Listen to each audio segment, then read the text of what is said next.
Norozilik kuchaygan sari AQSh Boliviya prezidentini qo'llab-quvvatlamoqda. Vashington Boliviyaga favqulodda yordam va'da qilmoqda va prezident Rodrigo Pazni hokimiyatdan ag'darish urinishlaridan ogohlantirmoqda, chunki uning hukumati norozilik namoyishlari kuchayib borayotgani va tanqislikning kuchayishiga duch kelmoqda. Kaliforniyaning tinch mahallasi yarim tunda harbiy urush o'yinlari, biror otishmalar va vertolyotlar bilan larzaga keldi. Kitla ma'lumotlariga ko'ra, Pasadenadagi sobiq Avliyo Luka tibbiyot markazida bo'lib o'tgan mashg'ulotda simulyatsiya qilingan otishmalar, granatalar va pastdan uchadigan vertolyotlar askarlarni bino tomiga tashlagan. Mahalliy amaldorlar va aholining xabar berishicha, buzilishlar mahalliy huquq-tartibot idoralari tomonidan ilgari e'lon qilingan vaqt oraligidan ancha keyin davom etgan. Pasadena politsiya boshqarmasi taxminan 17:30 da bayonot bergan edi.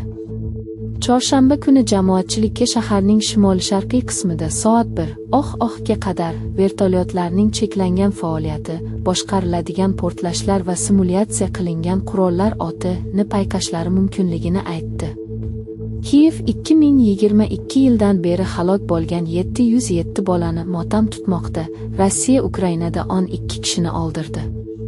7 aholi punkti Dobropilya, Druchkivka, Kramatorsk, Nikolayevka, Slovyansk shaharlari, Alekseyevo-Druchkivka qishlog'i va Kuritsine qishlog'i o'qqa tutildi. 42 fuqarolik obyekti, jumladan 16 turar joy binosi vayron bo'ldi, deyiladi Telegramdagi xabarda.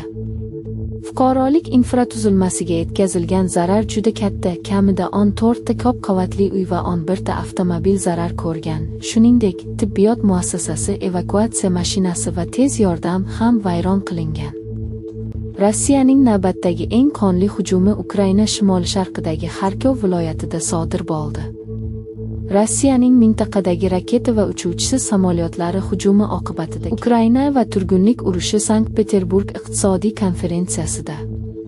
Bu haqda Fransiya 24 muxbiri Nik Rashford xabar bermoqda. MAGA jangchisi Loren Boebert Trump o'z ishiga tayyorlaganidan keyin javob qaytardi. Ishim bor.